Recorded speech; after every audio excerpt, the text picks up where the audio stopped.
हमारा आज का ड्रामा बहुत ही ज़्यादा इंटरेस्टिंग है।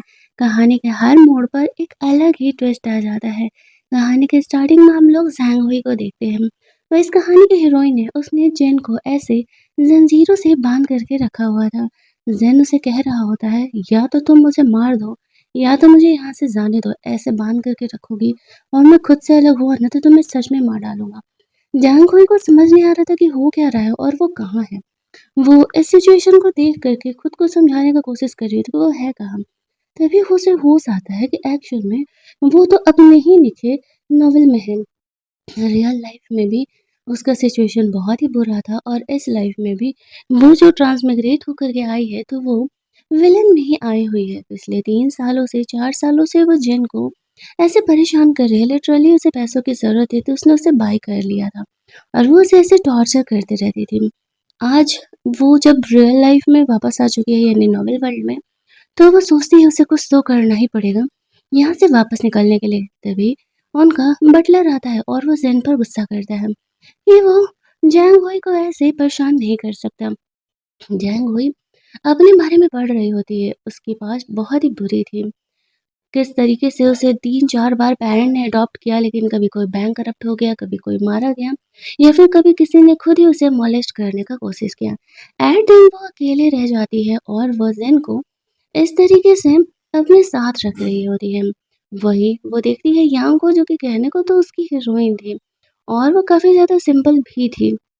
लेकिन उसे भी वो इस तरीके से छोड़ देती है और यहाँ पर जब उसे सारी बातें समझ में आती है, तो वो बहुत ही ज़्यादा वाली शॉक हो जाती है।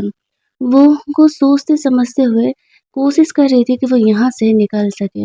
उसे पता था कि ज़ेन आगे चल के कितना बड़ा सीईओ बनने वाला है और अगर उसने उसके साथ ऐसे ही बिहेव करते रहा तो वो उससे रिवेंज लेगा और वो उसे उसी तरीके से पूरी ज़िंदगी कैद करके रखेगा। वो खुद को हिम्मत जुटाती है और सोचती है कि नहीं, उसे खुद को इस हेल्थ से निकालने के लिए कुछ तो करना पड़ेगा। थोड़ी देर वो खुद को वक़्त देती है और फिर जिन के कमरे में जाती है। वो बटलर को कहती है, इसे चेन से खोलो, इसको जितनी भी चोट लगे है उसका फर्स्ट एड करो और हमें एक एंगेजमेंट में जाना है, वहाँ जाने के लिए इसे रेडी करो। बटलर बिल्कुल वही करता है। जिन समझ नहीं पा रहा था कि अब ये लड़की क्या करना चाह रही है। ज़ैन को ऐसे कहती है कि अगर तुमने अच्छे से बिहेव किया तो मैं तुम्हें जाने दूँगी और ये कह के वो बाहर चली जाती है। ज़ैन को चोट बहुत ज़्यादा लगा था तो वो थोड़ी देर के लिए वहीं पर बेहोश हो जाता है। जैंगोई ने अलग ही प्लान किया हुआ था यहाँ पर अब अपनी किस्मत को बदलने के लिए। उसके लिए चाहे उसे कुछ भी क्यों ना करना पड़े, लेकिन वो वापस से रीराइट अपने पास्ट को नहीं करेगी।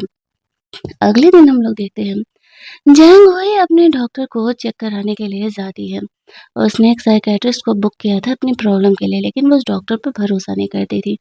वो डॉक्टर से कहता है कि अगर तुम मुझ पे भरोसा करके अपने पास्ट के, अपने चाइल्डहुड के बारे में नहीं बताओगी तो फिर मैं तुम्हें ट्रीट कैसे करूँगा? तुम्हें पता है कि मैं टॉप का साइकियाट्रिस्ट हूँ शहर में और शायद मैं तुम्हें ट्रीट कर सकूँ। लेकिन ज़ैंग हुई उसे अपनी असली पास्ट को नहीं बताती है और साथ ही में उसे कुछ दवाओं को बोलती है देने के लिए, जो कि उसकी एंग्ज़ायटी को कंट्रोल कर सके। वो डॉक्टर कहता है कि इस दवाओं के बहुत ज़्यादा ही साइड इफ़ेक्ट हो सकते हैं।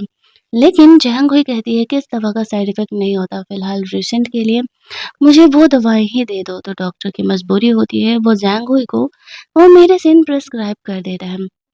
दवा वगैरह लेने के बाद वो घर आती है, जहाँ पर कि ट्रीटमेंट करने के बाद ज़ेन को ऐसे रेडी किया गया था। जेन उससे काफ़ी चिढ़ रहा था। ज़ैंग हुई से कहती है, तुम्हें यांग तो याद ही होगी, तुम्हारी बचपन की दोस्त जो तुम्हें कितना प्यार करती है, कितना पसंद करती है। वो मुझसे हमेशा ये रिक्वेस्ट करती रहती है कि मैं तुम्हें बुली ना करूँ, तो मैं तुम्हें एक मौका देती हूँ। जैंग हुई और मेरा एक्स बॉयफ्रेंड जो दोनों ही एक दूसरे के साथ एंगेज हो रहे हैं। तो तुम्हें ये करना है कि तुम मेरे साथ उनकी एंगेजमेंट में चलोगे, उनके एंगेजमेंट को रुइन करोगे और फिर यांग तुम्हारी और जाऊँ मेरा। उसके बाद तुम अपने रास्ते और मैं अपने रास्ते।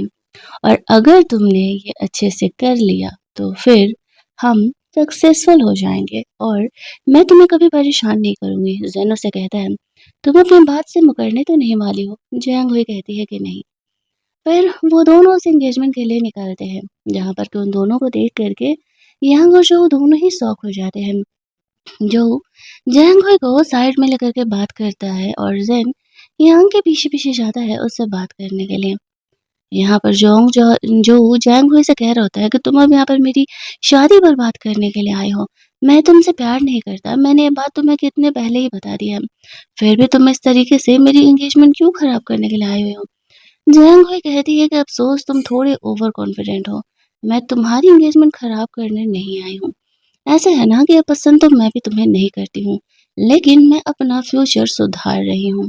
और यहाँ पर मुझे पता है कि तुम किस फ़ायदे से यांग से शादी कर रहे हो और तुम्हारे पास फ़िलहाल मेरी बात मानने के अलावा कोई ऑप्शन नहीं है। ये बोल कर के वो जैन के पास जाती है, उसे नींद की दवा देती है और कहती है, "ये कैसे भी करके जो को खिला दो, उसे ऊपर वाले कमरे में लेकर के आओ। मैं उसके बाद सँभाल लूँगी तुम यांग के साथ फ्री हो जाने के लिए।" जैन वैसा ही करता है, वो जो को कमरे में लेकर के जाता है, तो यांग उसके पीछे-पीछे आती है। उसे ऐसा लग रहा था कि ज़ैन उसे पाने के लिए उसके लिए सब कुछ कर रहा है। यांग कहती है कि मैं तुम्हारे साथ चलने के लिए तैयार हूँ।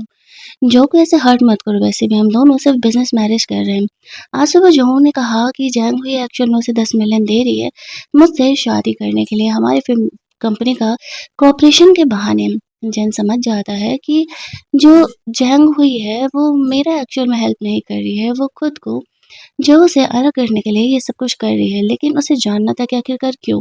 वो तो जो को इतना प्यार करती थी, तो फिर वो इतनी मेहरबानी क्यों कर रही है कि ज़ेन और यांग दोनों एक हो सकें? वो वहाँ से चले जाता है, बाहर जाकर के वो जैंग हुई से बात करता है और कहता है कि तुम ये सब कुछ क्यों कर रही हो? जैंग हुई से कहती है कि आई नो पिछले 4 साल में मैंने यहाँ पर तुम्हें बहुत बुली किया है, बट अब मैं तुमसे बोर हो चुकी हूँ। देखो मैंने तुम्हारी हेल्प की है, 10 मिलियन मैंने जो पे लगाए हैं, ताकि वो इस तरीके से यांग से अपना शादी करे तो तुम्हें एहसास हो के सके कि तुम यांग से कितना प्यार करते हो और यांग तुमसे कितना प्यार करती है। लगता है शायद कि मेरा प्लान सक्सेसफुल हो ही गया। ये लो 5 मिलियन का चेक। जैसा कि मैंने कहा था, मेरा प्लान सक्सेसफुल होने के बाद इनकी एंगेजमेंट यहाँ पर कैंसल हो रही है। तुम अपने रास्ते और मैं अपने रास्ते, हम दोनों एक दूसरे से यहाँ कभी नहीं मिलेंगे। तभी यांग आती है, उसका वो चेक फेंकते हुए कहती है कि तुम कितनी बुरी हो। तुम जेन का इंसल्ट करने के लिए ये सब कुछ कर रही हो, लेकिन मैं ऐसा नहीं करने दूंगी। जेन तुम्हारे पास नहीं जाने वाला है। मैं और जेन एक दूसरे से बहुत ही प्यार करते हैं। जैंग हंसते हुए कहती है, डोंट वरी बहन, मुझे जेन चाहिए भी नहीं। ये कह के वो जो के पास वापस चली जाती है। वो ऐसे कहती है, देखो मुझे पता है कि तुम होश में हो, मैं टू द पॉइंट आकर के बात करती हूँ। मैं बस इतना चाहती हूँ कि तुम फिलहाल यहाँ से अपनी एंगेजमेंट कैंसिल कर लो, और अगर तुमने ऐसा नहीं किया तो मैं 3 सेकंड के अंदर बाहर जाऊँगी और चिल्लाने लगूँगी कि तुमने मुझे मॉलेस्ट किया है, मेरा फ़ायदा उठाया है। तो अब ये डिसीज़न तुम्हारा है, अब तुम देख लो कि तुम्हें क्या करना है। और अगर मेरी बात मानोगे तो 10 मिलियन तो मैंने तुम्हें तुम्हारी कंपनी के लिए दिए ही हैं। शांति से अपनी ज़िंदगी जियो, तुम्हारी कंपनी तुम्हारी, मैं तुम्हें डिस्टर्ब नहीं करूँगी। तो वो लास्टली मान जाता है। जैंग हुई वहाँ से निकल के सोचती है कि शायद वो अपनी किस्मत बदल सकती है। ये सोचते हुए वो वहाँ से चली जाती है। कुछ दिनों बाद इसे पता चलता है, ज़ेन और यांग दोनों साथ रह रहे हैं। अब जैंग हुई एंटरटेनमेंट इंडस्ट्री में वापस लौटना चाह रही होती है। उसने अपने बटलर से कुछ स्क्रिप्ट वगैरह लाने के लिए कहे थे। ज़ैंग को इस दुनिया में पूरी अकेली थी, ना तो उसका कोई बॉयफ्रेंड था, ना ही पेरेंट्स और ना ही फ्रेंड। उसके बिहेवियर की वजह से कोई उससे दोस्ती भी नहीं करता था। वो अपने करियर को रिवाइव करने का कोशिश कर रही थी। दूसरी तरफ ज़ैन गरीब था, उसे तो 5 मिलियन भी नहीं मिले। और वो अपना अंडरग्राउंड गरीबों वाली ज़िंदगी जी रहा होता है। यंग उसके साथ रह रही थी और कह रही थी कि वो उसके साथ रहने के लिए कुछ भी करने के लिए तैयार है। ज़ैन उसे कहता है, मुझे पैसे चाहिए इस हेल से निकलने के लिए। ज़ैन कोई मुझे पैसे दे रही थी तो तुमने मुझे पैसे लेने नहीं दिए और अब तुम्हें मुझे वो पैसे देने पड़ेंगे। यंग उसे कहती है कि अगर हम शादी कर ले और बच्चे कर ले तो मेरे पेरेंट्स ज़रूर ही मान जाएंगे। ज़ैन उसे कहता है, अच्छा, लेकिन वो जानबूझकर उसे डराता है ताकि वो वहाँ से फरार हो जाए। वो यांग को पसंद नहीं करता था। जैंग को ऐसा लगता था कि शायद वो उसे पसंद करता है। फिर यहाँ पर उसके जाते ही जैन को कॉल आता है अंडरग्राउंड फाइटिंग के लिए। सर्वाइव करने के लिए उसे पैसे की ज़रूरत थी। इसी वजह से वो अंडरग्राउंड फाइटिंग के लिए रेडी हो जाता है। दूसरी तरफ हम लोग यहाँ पर ज़ैंग हुई को देखते हैं। वो रेगुलर बेसिस पर अपने डॉक्टर से अब मिल रही होती है। डॉक्टर उसे अपने भरोसे में लेने का कोशिश कर रहा था कि वो अपना पास्ट बताए। ज़ैंग हुई धीरे-धीरे करके उसके सामने खुलने लगती है। किस तरीके से जब वो 10 साल की थी तब पहली बार अडॉप्ट की गई, पेरेंट्स मारे गए, फिर उसे वहीं ऑर्फनेज में भेज दिया गया, फिर दूसरी बार अडॉप्ट की गई तो वो फैमिली यहाँ पर बैंकरप्ट हो गई, फिर उसे ऑर्फनेज में भेज दिया गया। तीसरी बार जब वो अडॉप्ट हुई तो उसके डैड ने उसे मोलेस्ट किया, फिर उसे भेज दिया गया ऑर्फनेज में और चौथी बार वो खुद ही अकेले रहना पसंद करती है। इसी वजह से उसका कोई दोस्त, उसका कोई प्यार नहीं है। ज़ांग हुई की लाइफ इतनी बुरी हो गई एक्चुअल में तो वो उस डॉक्टर ने खुद भी एक्सपेक्ट नहीं किया था। लेकिन वो यहाँ पर क्या ही कर सकता था। बाहर निकलती है वो आज का ट्रीटमेंट लेकर के। बटलर से उससे पूछा था तो वो उसे बताता है कि ज़ेन आज अंडरग्राउंड फाइटिंग के लिए जा रहा है। तो वो लास्ट टाइम जेन से मिलने के लिए जा रही है। जहाँ पर कि ज़ेन अपनी फाइट को लाइव कर रहे थे वो लोग और ज़ेन यहाँ पर एक्चुअल में जीत रहा होता है। हालाँकि उसकी हालत बहुत बुरी हो चुकी थी, सामने वाला ओपोनेंट भी कम नहीं था। लेकिन फाइटिंग तो वो जीत जाता है, प्रॉब्लम तब होती है जब जिन का कज़न यहाँ आता है और वो उसे हेट करता था और वो उससे फाइट करने लगता है। वो यहाँ पर उसे मारने के लिए आया था, अपने बंदों को लेकर के। ज़ेन अकेले उनसे लड़ रहा था लेकिन एट द एंड जैसे ही वो उसे मारने वाला होता है, तो यहाँ पर ज़ेन उसे सेव करने के लिए आ जाती है। अब ऑब्वियस सी बात है, उस समय में जिन जिन ज़्यादा स्ट्रॉन्ग हुआ करती थी, तो वो लोग यहाँ पर ज़ेन के आने पे ज़ैंग हुई को टच नहीं कर पाते हैं। वो ज़ैंग हुई को वहाँ से साइड में लेकर के जाती है और कहती है, "ये रहा 5 मिलियन तुम्हारा। मैंने तुम्हें कहा था कि मैं तुम्हें तुम्हारे पैसे लौटाऊँगी क्योंकि 4 साल मैंने तुम्हें टॉर्चर किया था। आज से तुम अपने रास्ते और मैं अपने रास्ते। मैं तुम्हारा कोई भी उधार नहीं रखने वाली हूँ।" ये कह के वो जिन को वहाँ से छोड़ कर के चली जाती है और उसने सोचा था कि शायद ऐसा करने के बाद उसने अपना किस्मत बदल लिया। इस बात को 3 और साल बीत जाते हैं। जैंग वही पहले के कंपेयर में काफ़ी फेमस एक्ट्रेस बन चुकी थी। कुछ एक्ट्रेस उसकी जैसी ही जैंग हुई से जेलस होती थी। उसका ना कोई फैमिली बैकग्राउंड है और ना ही वो खुद इतनी पावरफुल है, फिर भी वो इतना अच्छा कैसे कर रही है? इस बात को लेकर के वो लोग आज जैंग हुई की बुराई कर रहे थे। जैंग हुई वॉशरूम में उनकी बात को सुन लेती है और उन्हें अच्छा खासा सबक सिखाती है। उन्हें वार्न करती है कि बेटा दम है ना, तो सामने आकर के बोलो, पीठ पीछे बोलने का कोई फ़ायदा नहीं है। और उन्हें अच्छा खासा सबक सिखाने के बाद वो वहाँ से बाहर निकल जाती है। बाहर जाती है तो क्लब के कमरे में वो देखती है कि ज़ेन अब बहुत बड़ा सीईओ बन चुका है और यांग उसके पास रिक्वेस्ट कर रही है कि वो उसे ये कॉन्ट्रैक्ट दे दूँ। और वो ये कॉन्ट्रैक्ट ज़ेन देने से साफ तौर से मना कर देता है। जहाँ पर कि हम लोग देखते हैं कि यांग इस तरीके से उसे रिक्वेस्ट कर रही हो तो कहती है वो कुछ भी करने के लिए तैयार है। तो ज़ेन सिगरेट लेकर के उसके हाथ जलाने की एक्टिंग करता है। यांग डर के मारे वहाँ से खिसक लेती है। ज़ैंग को ये देख कर के सोच रहे होते कि फाइनली उसके दिए हुए पैसे ज़ेन ने बहुत ही सही तरीके से इस्तेमाल किए हैं और अब वो इतना ज़्यादा स्ट्रॉन्ग बन चुका है। वो उससे दूर ही रहे तो बेहतर है। लेकिन ज़ेन ज़ैंग हुई को देख लेता है। इस बंदी ने उसकी ज़िंदगी के 4 सालों से टॉर्चर किए हैं। अब पावर उसके हाथ में आया तो ऑब्वियसली वो उससे रिवेंज तो लेगा ही। जैंग कोई जल्दी-जल्दी वहाँ से निकलने लगती है लेकिन तभी ज़ेन उसे फ़ॉलो करते हुए उसकी कार के सामने आकर के रोक देता है। ज़ैंग उसे कहती है कि क्या चाहिए तुम्हें? मैंने तुम्हें 5 मिलियन दिए थे ना जब तुम्हें ज़रूरत थी तो? ज़ेन उसे 5 मिलियन लौटा देता है, कहता है कि चलो अब मैंने भी तुम्हें 5 मिलियन दे दिए। अब मुद्दे पे आते हैं। तुमने यहाँ पर मेरे लाइफ के जो 4 साल बर्बाद किए हैं मुझे टॉर्चर करके, वो कैसे लौटाने वाली हो? ज़ैंग भी कहती है, उसी का तो कम्पेन्सेशन दिया था मैंने तुम्हें। अगर तुम तब भी उस बात का बदला लेना चाहते हो तो ठीक है, तुम जो करना चाहते हो कर सकते हो। मुझे कोई प्रॉब्लम नहीं है, अगर तुम मुझे 4 साल रख के टॉर्चर करना चाहते हो, तो मैं इस चीज़ के लिए भी रेडी हूँ। ज़ेन ज़ैंग को अपने साथ चलने के लिए कहता है। वो जानती थी कि वो अगर उसे इग्नोर करेगी तो वो अपने फ्यूचर को चेंज नहीं कर सकेगी। उसे पता था कि रियल स्टोरी में भी ज़ेन ने ज़ैंग को बहुत ही टॉर्चर किया था और उसने खुद ही ये स्टोरी लिखी हुई है, तो उसे उस स्टोरी के सारे प्लॉट्स पता थे। वो ज़ेन के कहने पर उसके साथ चली जाती है। वो दोनों ज़्यादा एक-दूसरे से बात नहीं करते। राघवी को पता था कि ज़ेन उससे नफ़रत करता है और उससे रिवेंज लेने के लिए वो सब कुछ कर रहा है। जैसे ही दोनों आगे बढ़ते हैं तो उसका कज़न वापस से उसे परेशान करने के लिए, उसे जान से मारने के लिए गुंडे लोगों को लेकर के आ जाता है। ज़ेन जल्दी-जल्दी वहाँ से कार लेकर के निकलता है। ज़ैंग हुई बहुत ही डरी हुई थी इस सिचुएशन को देख कर के। ज़ेन उसे संभाल रहा था। क्या ये बंदा सीक्रेटली ज़ैंग हुई से प्यार करता है?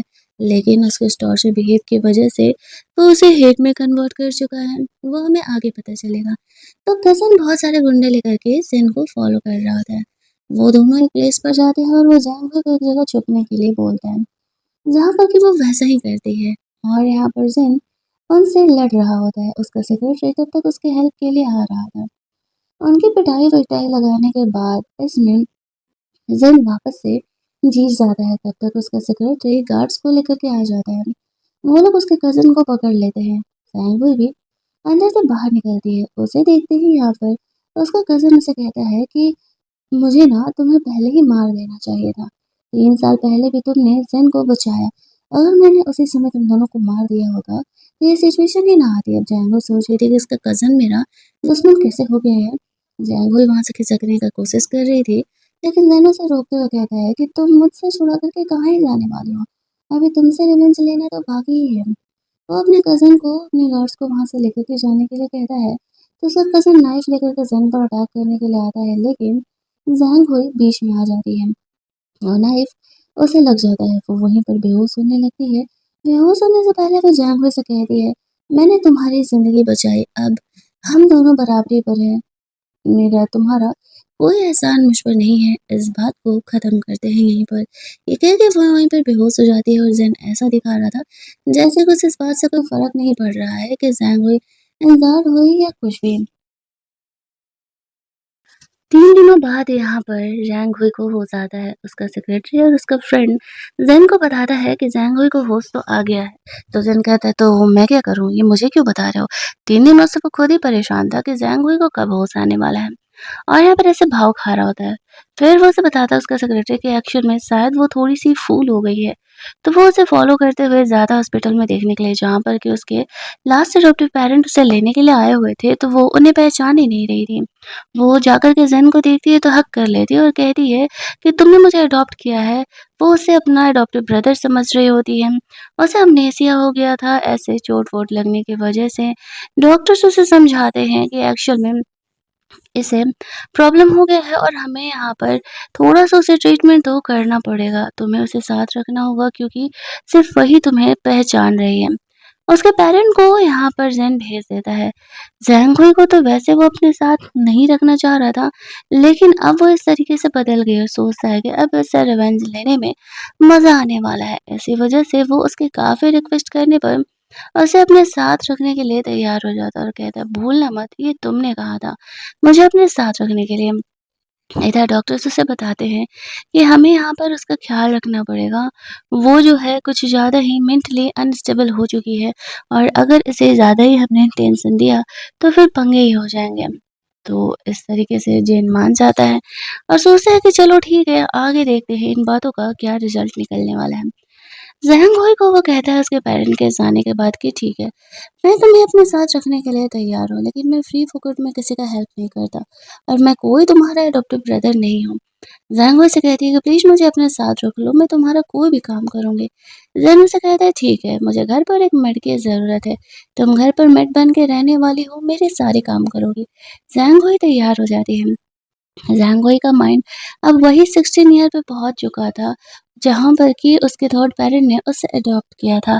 ज़ैन को ये सारी बातें पता नहीं थी उसकी लाइफ़ की, लेकिन वो इतना तो जानता था कि वो उसे अपने अडॉप्टिव पेरेंट की तरह ही देख रही है और नहीं चाहते हुए भी वो उसे वैसे सिचुएशन में नहीं छोड़ सकता था।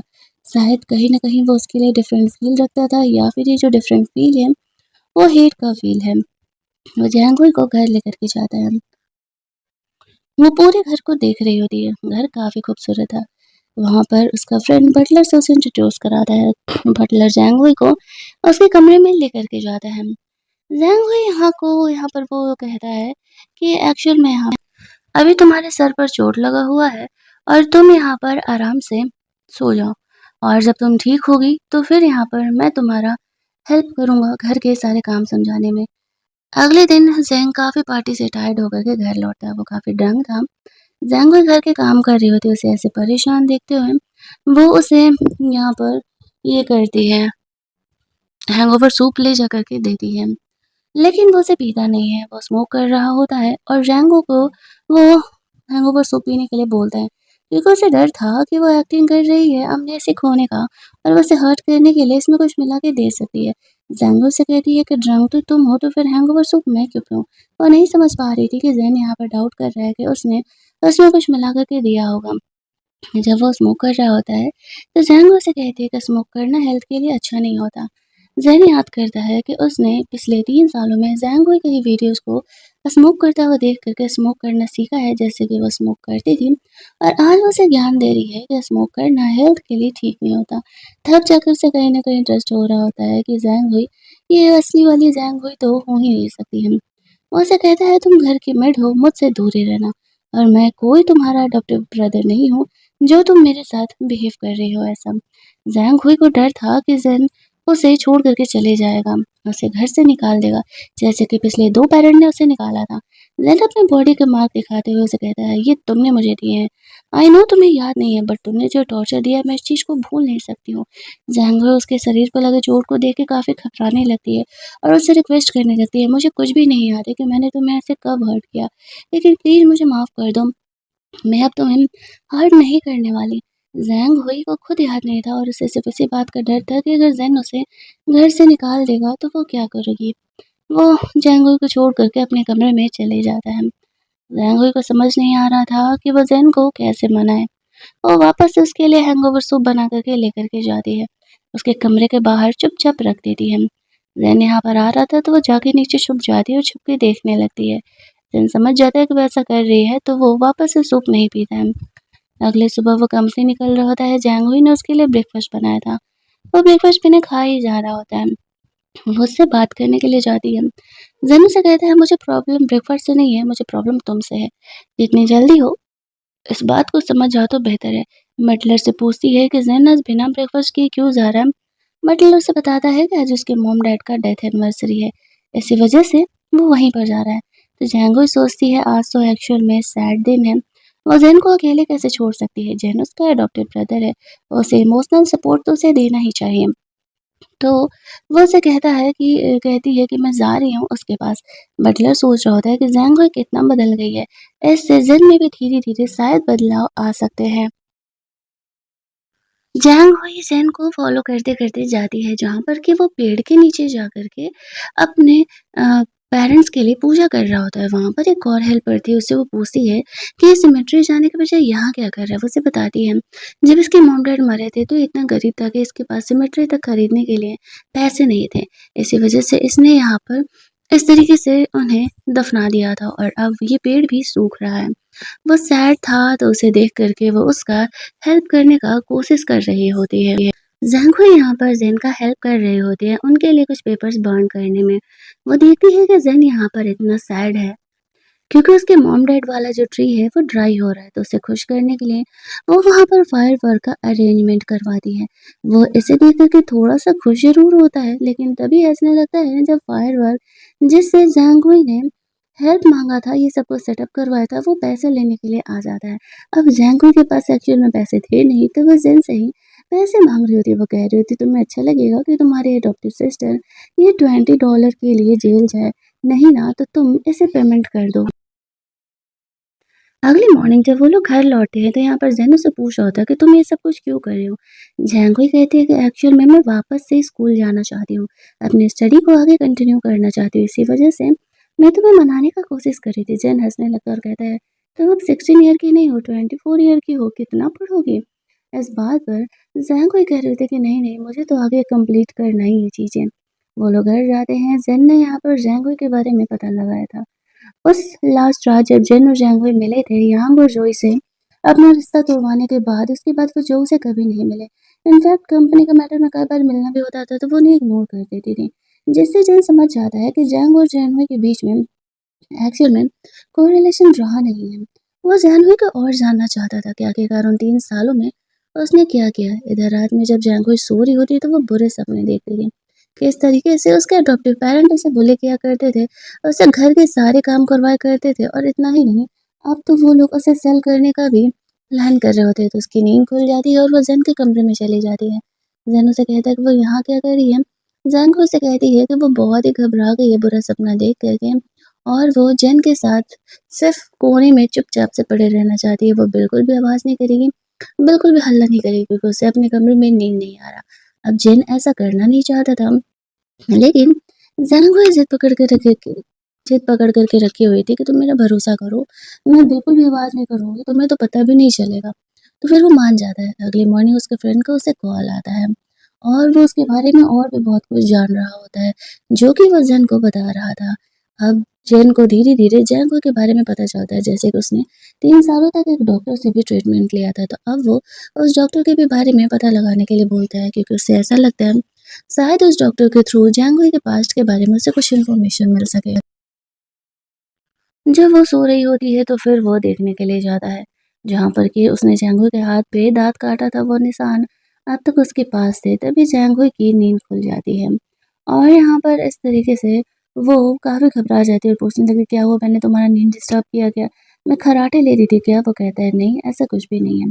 जैंगो का ये इनोसेंट वाला लुक ज़ेन को बहुत ही एंग्ज़ायटी में डाल देता है। वो वहाँ से जाने लगता है। अगले सीन में जैंग हुई उस बटलर के साथ अपना प्रैक्टिस कर रही होती है।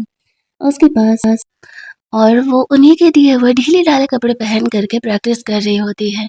ज़ेन उन्हें देखता है, वो अपने सेक्रेटरी को जैंग के लिए कुछ ड्रेसेस बाय करने के लिए बोलता है। उसे कहीं न कहीं उस पर थोड़ा बहुत तरस आने लगा था और ये चीज़ें अब उस सेक्रेटरी को भी साफ तौर से दिख रही होती है कि वो एक्चुअल में उससे इंटरेस्ट ले रहा है, तभी तो उसके लिए ये सब कुछ कर रहा है। और फिर यहाँ पर वो सोचती है कि ज़ेन वापस से खाना खाए बिना चला गया, तो वो उसके लिए लंच बना कर के ऑफ़िस में लेकर के जाती है। ज़ेन मीटिंग में था, तो वो उसके आने का इंतज़ार कर रही होती है। उसका सेक्रेटरी भी वहीं पर वेट कर रहा था। तभी वहाँ पर यांग आ जाती है। वो जिन से मिलने के लिए आई थी, कोऑपरेशन के मैटर में बात करने के लिए। ज़ैंगुई को देख के उस पर गुस्सा करने लगती है कि ये सब कुछ तुम्हारी वज़ह से ही हो रहा है। अगर तुम यहाँ नहीं होती तो ज़ेन कब का मुझसे शादी कर चुका होता। मैं फियोंसे हूँ उसकी। ज़ैंगो को वो बुली कर रही होती है और ज़ैंगो बिल्कुल शौक से देख रही थी कि ये है कौन और मुझे क्यों ही इस वजह से ऐसे डाँट रही है, मैंने इसका क्या बिगाड़ा है? और ज़ैंगो के लाए हुए लंच को फेंक देती है, उसे थप्पड़ मारने वाली थी, तभी वहाँ पर ज़ेन आ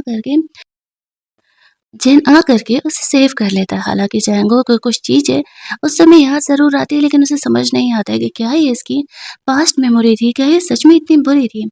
वो ज़ेन से इस बारे में कुछ नहीं बोलती है।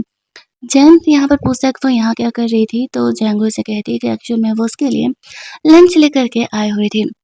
उन्हें एक पार्टी में जाना था, तो वो जैंगो को अपने साथ चलने के लिए बोलता है। उसके लिए वो उसके ड्रेस शॉपिंग कराने के लिए लेकर के जाता है। मेकअप आर्टिस्ट को भी बुलाता है। जैंगुई जब रेडी होकर के आई थी, तो वो यहाँ पर देखता है कि कितनी खूबसूरत लग रही है। इनफैक्ट वो तो उसे ताड़ते ही रह जाता है, लेकिन उसे कॉम्प्लीमेंट नहीं देता है। फिर वो इस तरीके से लेकर के उसे जाता है कि चलो पार्टी में चलते हैं। वो अपने दूसरे बिज़नेसमैन से मिलने के लिए निकल जाता है। ज़ैंग कोई अकेले ही एन्जॉय कर रही थी। तभी वहाँ पर यांग वापस आती है। ज़ैंग हुई को देखते हुए कहने लगती है कि तुम यहाँ क्या कर रही हो? तुमने अगर इस तरीके से 10 मिलने नहीं दिए होते तो मेरी और जेन की शादी नहीं टूटती। सारे यहाँ पर घेर करके उनकी बातों को सुनने लगते हैं। ज़ैंग कोई कह रही होती है, अच्छा तो पहले ये बताओ, मैंने तुम्हें 10 मिलियन ऑफ़र किए तुम्हारे हिसाब से, क्या तुमने मना किया? नहीं ना? तुम अपनी मर्ज़ी से जो से शादी करी थी, जब मैंने तुम्हें फ़ोर्स नहीं किया, तो फिर तुम मुझे ही क्यों गलत ठहरा रही हो? तुम्हें नहीं लगता है कि कहीं न कहीं तुम्हारा इसमें सेल्फिशनेस भी शामिल है?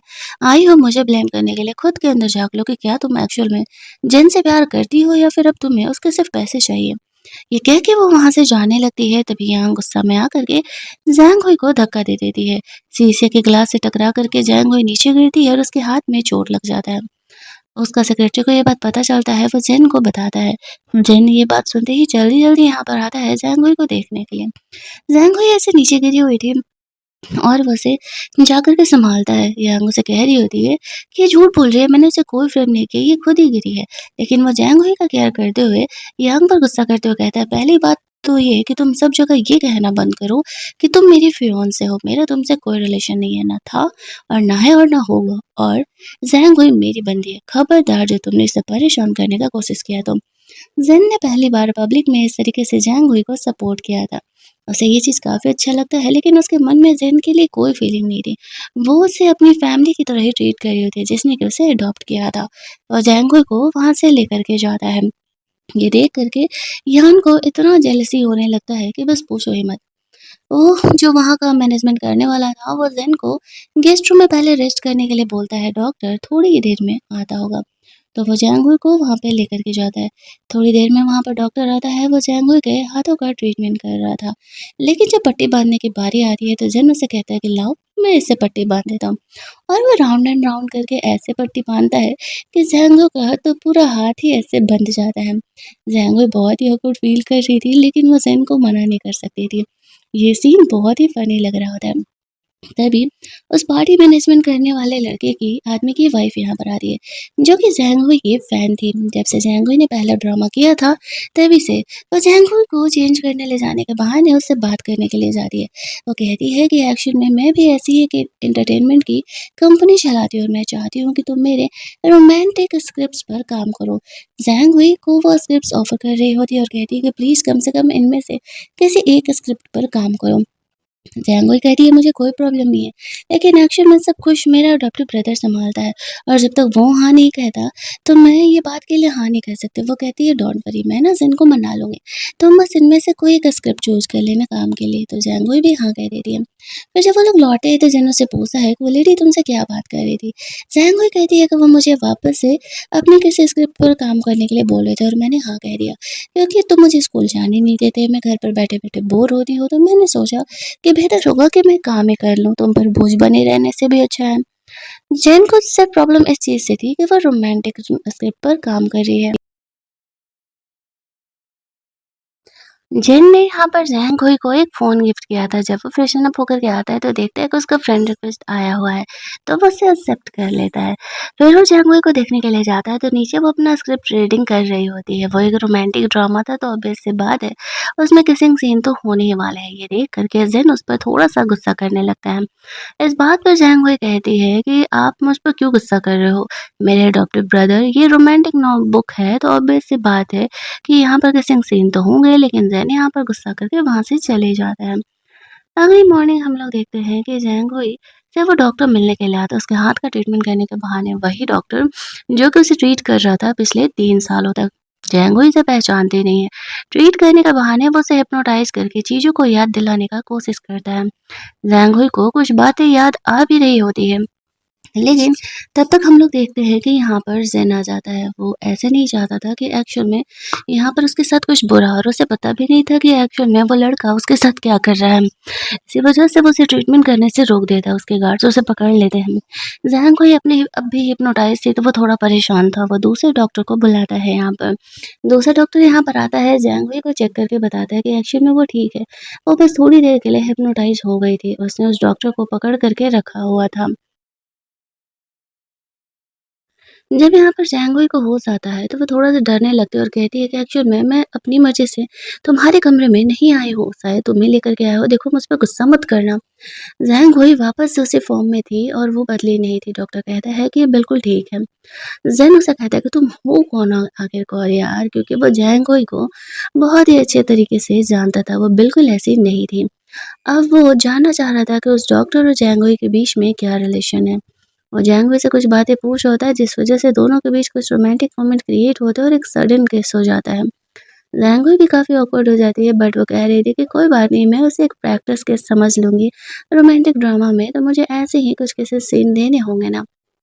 ज़ेन इसकी बातों से और ज़्यादा गुस्सा आ जाता है, कहीं न कहीं वो ज़ैंगोई को पसंद करने लगा था। ज़ैंगोई इस बात की फीलिंग समझना तो दूर समझो, वो उसे अभी अपना अडॉप्टिव ब्रदर समझ रही होती है। और ज़ैंग हुई को चुपचाप अपने कमरे से बाहर निकाल देता है। ज़ैंग हुई सोचती है कि वो इस बात से क्यों ही गुस्सा आ गया, एक तो उसने खुद ही मुझे किस किया और ऊपर से ये मेरे साथ ऐसा बिहेवियर कर रहा है। वो बाहर टेरेस पर बैठी हुई थी, तभी घर का बटलर आता है और वो ज़ैंग हुई से वो बटलर यहाँ पर जैंग हुई को उसके पास्ट के बारे में बता रहा था। उसका कहना था कि तुमने एक्चुअल में जैन को बहुत ही ज़्यादा हर्ट किया है पास्ट में, लेकिन जब से तुम्हारी मेमोरी लॉस हुई है तब से मैं नोटिस कर रहा हूँ कि एक्चुअल में वो काफ़ी बदल गया है और वो पहले के कंपेयर में काफ़ी लाइवली और काफ़ी हैप्पी हो गया है। आई होप कि वो धीरे-धीरे तुम्हारे प्रॉब्लम को भी समझे और तुमसे प्यार करना स्टार्ट करे। वो सोचती है कि सच में ऐसा है, कि सच में वो मुझे पहले के कंपेयर में बेटर फ़ील करा रहा है। वो उसे बताता है कि एक्चुअल में जो उसके बॉडी पे मार्क है, वो एक्चुअल में ज़ैंग हुई नहीं दिए हैं। ज़ैंग हुई को ये बातें जान कर के काफ़ी बुरा लगने लगता है। और दूसरी तरफ हम लोग देखते हैं कि वो जो था जिन वो अपने फ्रेंड से बात कर रहा होता है और वो लोग उस डॉक्टर से अब मिलने जाने के लिए सोचते हैं। उसके लिए उन्होंने एक और हिप्नोटाइज़ करने वाले डॉक्टर को बुलाया हुआ था। वो उसे कहते हैं, डोंट वरी, हम आपसे कुछ भी इल्लीगल नहीं कराने वाले हैं, बस आपको हमारी हेल्प करनी है जो कि सही है। तो वो मान जाता है। वो फिर उस डॉक्टर के पास मिलने के लिए जाता है। वो डॉक्टर उस पर गुस्सा कर रहा था कि तुम मुझे ऐसे कैद नहीं कर सकते। वो कहता है, तुम मुझसे बिना पूछे मेरी बंदी की मेमोरी वापस लाने की कोशिश करोगे तो यही होगा। जानवर के बारे में जानने के लिए वो डॉक्टर जेन के कहने पर दूसरे डॉक्टर को वो दवा देता है, जिसकी वजह से कि वो हिप्नोटाइज हो जाता है। और इस तरीके से जेन उसे पूछ रहा था कि जैंगोई के फाइल डिटेल्स कहाँ रखे तुमने, तो वो उसे बता देता है कि मेरे अपार्टमेंट में कहाँ पर है वो। इसके बाद वो डॉक्टर को जाने दे देता है, क्योंकि उसे तो बस ज़ैंग का इन्फॉर्मेशन निकालना था। वो उससे पूछ रहा होता है कि तुम्हारे और ज़ैंग का क्या रिलेशन है? वो कहता है, हम दोनों डॉक्टर पेशेंट हैं। वो पूछता है, सिर्फ डॉक्टर पेशेंट? तो वो डॉक्टर उससे कुछ नहीं बोलता, क्योंकि पिछले 3 सालों में ज़ैंग को ट्रीट करते-करते उससे उससे प्यार हो गया था और ये बात ज़ैंग को पता नहीं था। दूसरी तरफ जिन अपने घर में जाता है तो देखता है कि जैंग हुई उसके कमरे के बाहर बैठ करके सपने देख करके रो रही है। तभी उसे देख करके जैंग हुई की नींद खुलती है और कहती है, मैंने सपना देखा कि तुमने भी मुझे छोड़ दिया है। प्लीज़ मुझे मत छोड़ना, इस दुनिया में मेरा कोई नहीं है। वो ऐसे इमोशनल होकर के ज़ेन को कह रही होती है कि ज़ेन भी एक्चुअल में इमोशनल हो जाता है, बट उसे अपने इमोशंस दिखाता नहीं है। वो उसे भी स्ट्रॉन्ग बनने के लिए बोल रहा था और उस पर तरस खाते हुए कहता है कि आज रात फिर तुम सपना देख कर के डरोगी, बेहतर होगा कि तुम यहाँ पर अपने कमरे में ही मेरे ही कमरे में आराम करो। फिर वो बॉडी पर लगी चोट के बारे में उससे पूछती है तो ज़ेन उसे कहता है कि नहीं, ये तुम्हारा दिया हुआ नहीं है। वो उसे और ज़्यादा परेशान नहीं करना चाहता था। एक तो ऐसे ही वो इस चीज़ के गिल्ट से गुज़र रही होती है। तो यहाँ पर हम लोग देखते हैं कि वो खुश हो जाती है कि एटलीस्ट ये मैंने नहीं किया है। वो यहीं पर रेस्ट करने के लिए चली जा रही है। ज़ेन को उसने एक पेपर दिया था और बोला था कि मैं तुम्हें हमेशा ही प्रोटेक्ट करूँगी, ये मेरा वादा है, जैसे कि तुम मुझे प्रोटेक्ट कर रहे हो। ज़ेन मन ही मन हँसता है, जो लड़की उसे पूरी दुनिया में सबसे ज़्यादा हर्ट कर रही थी, वही मुझे प्रोटेक्ट करने के लिए कह रही है। कितनी अजीब दुविधा है। थोड़ी ही देर में उसका सेक्रेटरी यहाँ पर आता है और वो उसकी पूरी डिटेल्स लेकर के आया हुआ था। जैंग भी पढ़ रहा था जो कुछ भी उसने उस डॉक्टर फ्रेंड को 3 साल पहले अपने पास्ट के बारे में बताया था। जैसे कि उसके first adoptive parents, second adoptive parent और जैंग हुई वो मेमोरी लॉस के बाद अब जेन को वो थर्ड अडॉप्टिव पेरेंट मान रही होती है। जैंग हुई से रिलेटेड इस इन्फॉर्मेशन को वो बर्न कर देता है ताकि बाहरी किसी को ये बात पता ना चल सके। उसे पता चलता है कि जैंग हुई भी साइको जैसा बिहेवियर क्यों करती थी जब वो एक्चुअल में जैंग हुई थी, तो उसका पास्ट भी बिल्कुल सही नहीं था। जब वो जैंग हुई के पास जाता है तो वो किसिंग सीन को करने के बारे में सोच रही थी, बट उसने कभी किसी को किस नहीं किया था। तो ज़ेन यहाँ पर आके बढ़ के जैंग हुई को किस कर लेता है। शुरुआत में तो जैंग हुई को लगता है कि शायद वो उसे प्रैक्टिस करा रहा है, लेकिन आफ्टर दैट ज़ेन उसे किस किए ही जा रहा था और उसे नहीं छोड़ रहा था। इस बात पर जैंग हुई थोड़ा उस पर गुस्सा आ जाती है और कहती है कि तुम अपनी लाइन क्रॉस कर रहे हो। ज़ेन उसे कहता है, मुझे नहीं लगता है ऐसा और हमारा कोई रिलेशनशिप भी नहीं है। तुम्ही ने तो मुझे कहा था ना सिखाने के लिए, तो मैं वही तो कर रहा हूँ। इस बात पर जंगू यहाँ पर थोड़ा-सा गुस्सा आ जाती है और जिन के घर से बाहर निकल जाती है। जिन को नहीं लगा था कि वो एक्चुअल में गुस्सा करके जाने वाली है। अगले 1-2 दिन बीत जाते हैं, लेकिन जैंग हुई घर वापस नहीं आती है, तो वो अपने सेक्रेटरी से पूछ रहा होता है, आखिरकार वो गई कहाँ? तो उसे पता चलता है कि वो जिस टीम के लिए वर्क कर रही है, उन्हीं के साथ क्रू मेंबर्स जहाँ पर स्टे किए हुए हैं, वहीं पर रुकी हुई है। बटलर भी जिन का थोड़ा-सा मज़ाक उड़ा रहा होता है। लगता है कि कोई जैंग हुई को मिस कर रहा है। वो जैंगी को ढूँढते हुए क्लब जाता है जहाँ पर कि वो अपने दोस्तों के साथ पार्टी कर रही थी। बट वो उसे देख कर के खुश नहीं होती और कहती है कि तुमने अपना लाइन क्रॉस किया है और जब तक तुम मुझे सॉरी नहीं बोलोगे तो मैं तुम्हें माफ़ नहीं करने वाली हूँ। ज़ेन उसे कहता है, अच्छा कहीं तुम्हें ऐसा तो नहीं लगता कि मैं तुम्हें पसंद करता हूँ, इसी वज़ह से मैंने तुम्हें किस किया? ओवर कॉन्फिडेंट होने की कोई ज़रूरत नहीं है, मैं तो बस एन्जॉय कर रहा था। ये बात सुन कर के जैंग हुई और थोड़ा गुस्सा आ जाती है। तभी उसको यहाँ पर इस तरीके से उसका फ्रेंड पार्टी में वापस बुला करके लेकर के जाता है। यहाँ पर जैंग वही अपने दोस्तों के साथ अंदर पार्टी करती है, ज़ेन उसे वापस ले जाने के लिए आता है। लेकिन जो वो डायरेक्टर थी उस ड्रामा की, वो ज़ेन को कहती है कि अभी ये मेरे एरिया के अंडर है, तो तुम चाहे जो भी हो, अगर इसकी मर्ज़ी नहीं है तो मैं ऐसे नहीं लेकर के जाने दूँगी। ऐसा करके वो उसे मना कर देती है। ज़ेन वहाँ से चले जाता है, वो अपने गुस्से को कंट्रोल करके शांत दिमाग से सोचने का कोशिश कर रहा होता है कि उसे क्या करना पड़ेगा। और वो सोच रहा होता है कि ज़ैंग हुई कुछ ज़्यादा ही अब बदमाश होते जा रही है। रात में वो बटलर जैंगवी को कॉल करता है और कहता है कि वो अगले कुछ दिनों में जेन के पास से रिटायरमेंट लेने का सोच रहा है। अगर जैंगवी चाहे तो वो उसे अडॉप्ट कर सकता है एज ए फैमिली मेंबर। उसकी भी कोई फैमिली नहीं है और उसे भी एक बेबी चाहिए था और वो काफ़ी समझदार भी है और उन दोनों की काफ़ी बनती भी है। हालाँकि वो बहुत ही अमीर नहीं है, उसके पास बहुत सारे पैसे नहीं है, लेकिन फिर भी वो उसके सर्वाइवल के लिए तो इनफ है। तो कुछ सोचने के बाद जैंग हुई उसे ओके कह देती है। उसे ऐसा लग रहा था कि फाइनली उसे एक फैमिली मिल रही है, उसकी खुशी का कोई ठिकाना नहीं था। और ये बात यहाँ पर जेन सुन लेता है। बटलर को नहीं लगा था कि जेन ने उनकी बातों को सुन लिया है और यहाँ पर बटलर उसे कहता है कि अगले कुछ महीनों में वो रिटायरमेंट लेने के लिए सोच रहा है, तो जेन उसे अलाउ तो कर देता है, बट वो खुद ही मन में सोच रहा था कि क्या वो उस बटलर से भी बुरा है कि जैंगोई उस बटलर के गॉड डॉटर बनने के लिए तैयार है, लेकिन वो मेरे साथ नहीं रहना चाहती है। अगले सीन में जैंगोई का मन नहीं लग रहा था, कुछ रोमांटिक सीन करने थे, लेकिन उसकी एक्टिंग से वो रोमांस झलक नहीं रहा था क्योंकि जैंगोई ने कभी प्यार नहीं किया था। वो बाहर रेस्टोरेंट में खाना खाने के लिए जाती है जहाँ पर कि और कुछ कपल्स को देखती है। सोचती है कि वो ये प्यार वाली फीलिंग कहाँ से लेकर के आए।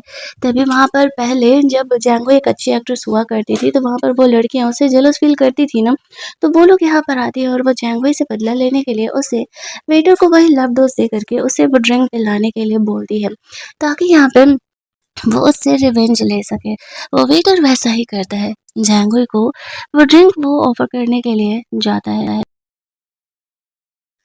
यहाँ पे रेस्टोरेंट के बाहर जैंग हुई के आने का वेट करता है। वो ड्रिंक करने के बाद जैंग हुई जैसे ही बाहर आती है तो कुछ किडनैपर्स उसे किडनैप कर लेते हैं। उन्हें तो ऐसा लगा था कि जैंग हुई नींद के नशे में है, लेकिन तब तक जेन वहीं पर था तो वो उसका हेल्प करने के लिए आ जाता है। जैंग हुई को वो हॉस्पिटल लेकर के जाता है। हॉस्पिटल में डॉक्टर्स उसका ट्रीटमेंट करते हैं। उसे कुछ-कुछ बातें यहाँ पर अपने पास्ट की याद आ रही होती है। जैसे कि उसके अडॉप्टिव पेरेंट उसे कितना बुली करते थे और उसे किस तरीके से हैरेस भी किया करते थे। ऐसे बुरे सपने के साथ उसकी नींद खुलती है। जेन उसके सामने था, वो उसे थैंक्स बोलती है उसका जान बचाने के लिए। जेन उससे पूछता है तुमने क्या सपना देखा? लेकिन जैंग हुई अपने आप को ओपन अप नहीं करना चाह रही थी। जेन उसे अपने बारे में बताता है। तुम्हें पता है कि मेरे मॉम डैड के गुज़र जाने के बाद मैंने कितना कुछ टॉर्चर झेला है, 5 साल मैं पागल खाने में रहा हूँ मेरे रिलेटिव्स की वजह से। वो अपना बुरा पास्ट जब उसे बताता है तो जैंग हुई को ऐसा लगता है कि जेन भी उसी की तरह है और भले ही कितना वो स्ट्रॉन्ग बनता है, लेकिन वो उससे ये बातें शेयर कर रहा है, तो फिर जैंगो भी उसे अपनी सारी बातें बताती है। ज़ेंग उसे कहता है कि जो भी था पास्ट था, तुम इस पास्ट से एक काफ़ी स्ट्रॉन्ग लड़की बन कर के निकली और तुम खुद को सँभाल सकती हो। तुम्हें उस पास्ट को याद करके रोने की ज़रूरत नहीं है, लाइफ़ में आगे बढ़ो, ऐसा दोबारा कुछ नहीं होने वाला है। वो जैंग हुई को मोटिवेट कर रहा होता है। थोड़ी देर बाद जैंग जब रेस्ट कर रही होती है तो उसका सेक्रेटरी उससे आता है। वो जैंग के बारे में बहुत केयर कर रहा था। उसका सेक्रेटरी कहता है मतलब आपको जैंग से प्यार हो ही गया? जिन उसे कहते हैं क्या ये इतना ऑब्वियस है? वो कहता है हाँ, ऑब्वियसली तभी तो आप उसके लिए इतना कर रहे हो, वरना आपने कभी किसी का केयर किया ही कहाँ है इतना। दूसरी तरफ हम लोग देखते हैं कि जैंग हुई इस तरीके से अब भी हॉस्पिटल में ही थी और जिन उसका फ़िक्र कर रहा होता है। उसे लग रहा था कि कहीं अगर उसे सारी बातें याद आ गई तो वो उसे छोड़ करके पहले की तरफ चली जाएगी। वो जैंगोई को घर पहुंचाने के लिए जाता है, जहाँ पर कि वो अपने शो को इस तरीके से कंप्लीट करना चाहती थी। जेन उसे कन्फेस करता है कि वो उसे पसंद करता है, वो उसका कोई अडॉप्टिव ब्रदर नहीं है। उसे किस करते हुए जाहिर करता है। जैंगोई ने कभी किसी से प्यार किया नहीं था तो उसे पता नहीं था उसे आगे करना क्या है, लेकिन हाँ, अब उसे जेन के साथ रहना अच्छा ज़रूर लगने लगता है। तो वो यहाँ पर जिन से कहती है कि ठीक है, मैं इस बारे में तुम्हें सोच करके बताऊँगी। इसके बाद वो लोग वही अंकल को बटलर को देखने के लिए जाते हैं जो कि एक्चुअल में हॉस्पिटल में था। उसका तबीयत ख़राब था, जैंगो उसके लिए कुछ करना चाहती थी ताकि वो जल्दी से जल्दी ठीक हो सके। उसे ऐसा लग रहा था कि वही तो उसकी इकलौती फैमिली बची है। वो गॉड से प्रे करने के लिए ज़ेन को भी अपने साथ-साथ मंदिर लेकर के जाती है। वो दोनों इस बटलर के लिए प्रे कर रहे थे कि वो जल्दी ही ठीक हो जाए। ज़ेन यहाँ पर एक दिमाग लगाता है, वो जैंगोई को पास में बैठे एक पंडित से मिलने के लिए जाने बोलता है।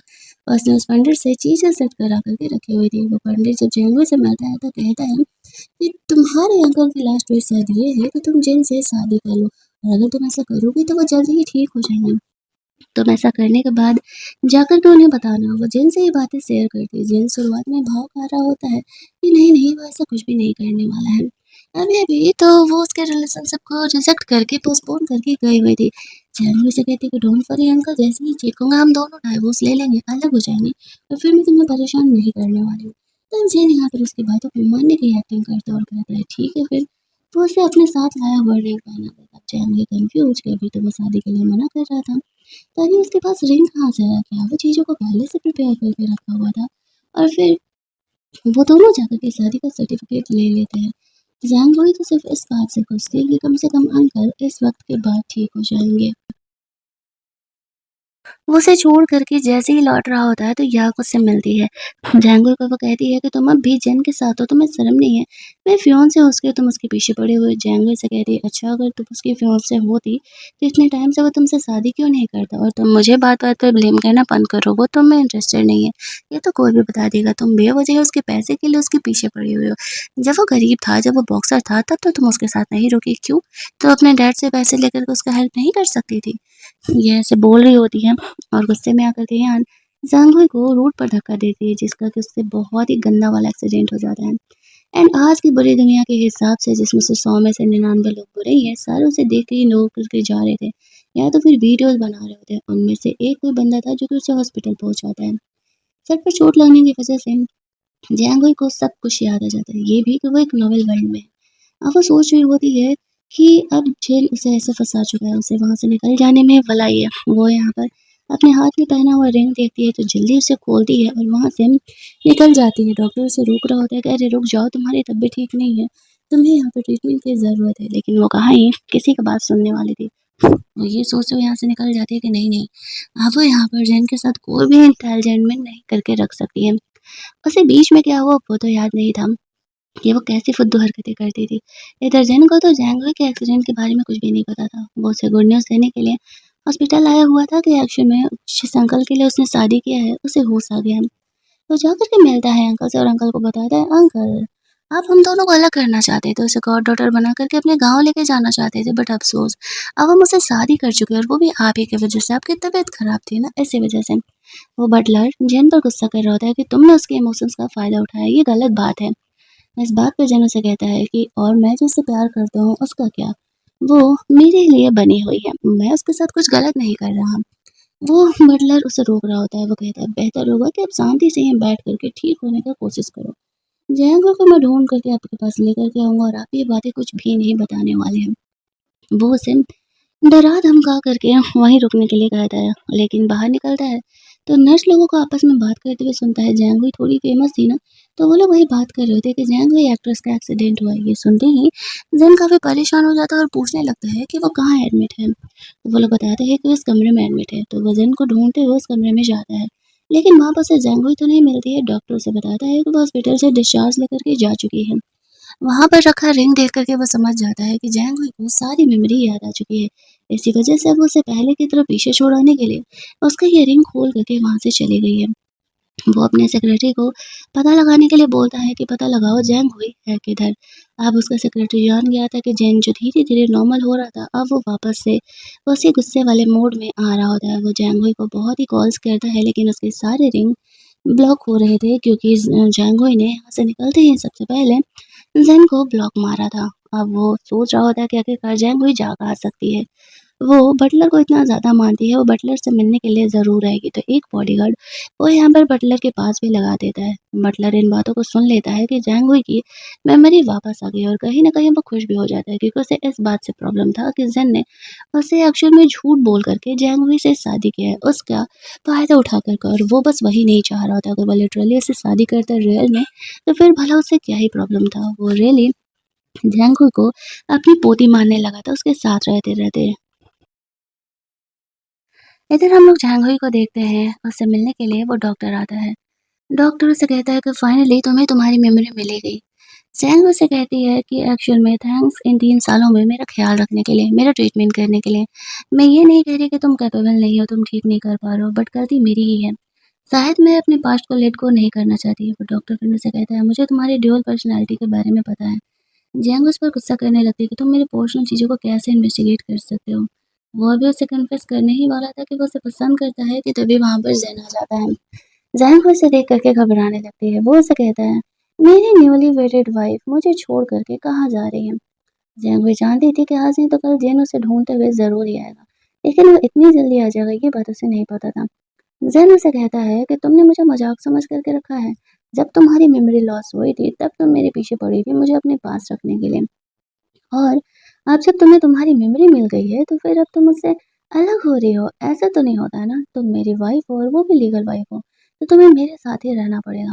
ज़ेन मना कर रही होती है कि हम दोनों एक-दूसरे के लिए बिल्कुल सही नहीं हैं।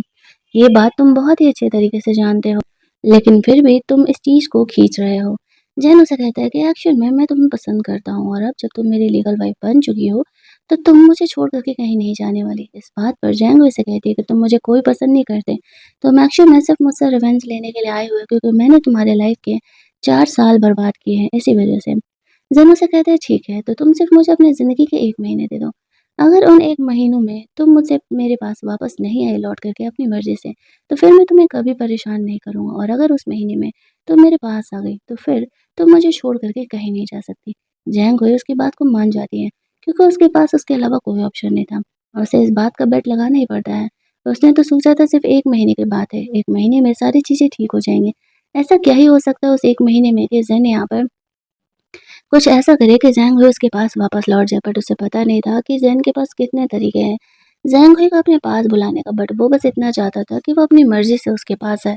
इसी वज़ह से उसने उसे ये शर्त दिया था। वो उसे ये भी कहता है कि जो 4 साल तुमने मेरे बर्बाद किए हैं, उनका तो मैं बदला तुमसे पूरी ज़िंदगी लेने वाला हूँ। लेकिन अगर तुम ऐसा सोच रही हो कि इस जन्म में तुम मुझे छोड़ कर के मुझसे पीछे छुड़ा लोगी, तो ऐसा तो बिल्कुल भी नहीं होने वाला है। बाहर निकलते ही वो अपने सेक्रेटरी को बोलता है कि एक्चुअल में सारे प्लान जो भी ज़ैंग हुई के हैं, जो भी प्रोजेक्ट है, उन्हें रोक देने के लिए। अगली मॉर्निंग यांग और जोऊ दोनों ही जैंग हुई से मिलने के लिए आते हैं, क्योंकि जैंग हुई ने पुलिस में उनके खिलाफ कंप्लेन कर दिया था और वो चाहते थे वो इस केस को वापस ले। यांग से वो जैंग हुई अंदर अकेले बात करने के लिए जाती है। वो जो को बाहर ही वेट करने के लिए बोलती है। यांग उसे कहती है कि तुम इस केस को वापस ले लो, दोबारा मैं तुम्हें परेशान नहीं करूंगी। जैंग हुई हंसते हुए कहती है, अच्छा तुमने तो मुझे जान से मारने का ही कोशिश किया था और अब तुम कह रही हो कि मैं इस केस को वापस ले लूं। तुम अच्छे से जानती हो कि तुम कितनी सेल्फिश लड़की हो। जब जैन को एक्शन में तुम्हारी जरूरत थी तब तुम उसे छोड़ कर के चली गई। पैसे के लिए तुम जो से भी शादी करने के लिए तैयार हो गई थी। तुम सबको क्या कहती फिरते हो कि तुम और जैन एक-दूसरे को बचपन से प्यार करते। लेकिन एक्चुअल में जब वो बंदा गरीब था और उसे तुम्हारी ज़रूरत थी, तब तुम उसके साथ नहीं थी। बल्कि तुम उसे छोड़ कर के जो को 10 मिलियन के लिए अपनी कंपनी के लिए चूज़ करने का डिसाइड करती हो। किस मुँह से तुम ऐसा कहती हो कि तुम एक्चुअल में ज़ेन से प्यार करते हो? ज़ेन भी ये बात जानता था कहीं न कहीं। इसी वजह से उसने कभी भी तुम्हें ये मौका दिया ही नहीं और कभी तुम्हें पसंद किया ही नहीं। ऐसा है ना कि तुम्हें जेल तो जाना पड़ेगा, ये तो फाइनल है, चाहे जो भी कर लो। जेल गए बिना तो तुम्हारा कोई चांस नहीं है। मुझसे उम्मीद मत करना कि मैं तुम्हें माफ़ करने वाली हूँ, क्योंकि मैं इतनी सीधी लड़की नहीं हूँ। लेकिन फिर भी मैं तुम्हें एक मौका देती हूँ। तुम्हें ज़ेन और जों में से किसी एक को चूज़ करना पड़ेगा। अगर तुमने जो को चूज़ किया तो तुम्हें ज़ेन को हमेशा के लिए छोड़ देना होगा, पूरे तरीके से पीछा। तभी मैं इस बारे में कुछ सोच सकती हूँ। तो यांग इस बारे में रेडी हो जाती है। वो सोचती है कि भले ही ज़ेन यहाँ पर अमीर है, लेकिन अगर वो उसके साथ रही तो जैंग उसे इसी तरीके से परेशान करते रहेगी। तो उसकी बात मान जाती है, उसके साथ ये फिंगरप्रिंट लगा के कॉन्ट्रैक्ट पे साइन कर लेती है और कहती है कि ठीक है, वो जो को लेकर के हमेशा के लिए यहाँ से चली जाएगी और वो ज़ेन को कभी परेशान करने के लिए नहीं आएगी। बाहर निकल कर के जैंग हुई ज़ेन को इमोशनल होकर के कॉल करती है, क्योंकि उसे पता चला था कि एक्चुअल में ज़ेन ने भी यांग के लिए काफ़ी कुछ किया है। जब वो इस तरीके से अपनी मेमोरी लॉस कर चुकी थी, तो वो उसे माफ़ करने के लिए तैयार हो जाती है और सोचती है कि चाहे वो उसके साथ जो भी करे, वो उसके साथ अपनी मर्ज़ी से रहने के लिए तैयार थी। उसके एक कॉल पर ज़ेन उसके सामने आ जाता है, वो उसे हग करके रोने लगती है। ज़ेन को ये चीज़ मंज़ूर था कि भले ही वो मेमोरी के साथ उसे उसके सारे कांड, सारी गलतियों को मान कर एक्सेप्ट करे, वो उसके साथ रहने के लिए तैयार है। वो दोनों ही यहाँ पर अब एक-दूसरे के साथ रहने का डिसाइड करते हैं। ज़ेंग के भी मन में जो भी खुन्नस थी, जो भी हेट था ज़ेंगो के लिए, वो इन चीज़ों को निकाल देता है। हालाँकि ज़ैंग अभी पूरी तरीके से कंफर्टेबल फ़ील नहीं किया करती थी ज़ेन के साथ, क्योंकि वो जानती थी कि उसने एक्चुअल में उसके साथ बहुत ही बुरा किया। लेकिन अब वो बंदा जब उससे प्यार करने लगा था, तो फिर वो उसके साथ रहने का डिसाइड करती है। इन दोनों के साथ वाले सीन के साथ हमारा ये ड्रामा यहीं पर एंड हो जाता है। ज़ैंग वो ये पहले से काफ़ी ज़्यादा फ़ेमस एक्ट्रेस बन चुकी थी और अब वो जैन की लीगल वाइफ बन कर के रह रही होती है। अगर आपको ये साइको की लव स्टोरी अच्छी लगी होगी तो वीडियो को लाइक और शेयर करना मत भूलना। चैनल को सब्सक्राइब कर लेना ताकि नए वीडियोज़ की नोटिफ़िकेशन आपको मिलते रहें। चलिए जल्दी से मिल लेते हैं हम लोग एक और नई कहानी के हिंदी एक्सप्लेनेशन में। तब तक के लिए कीप लिसनिंग।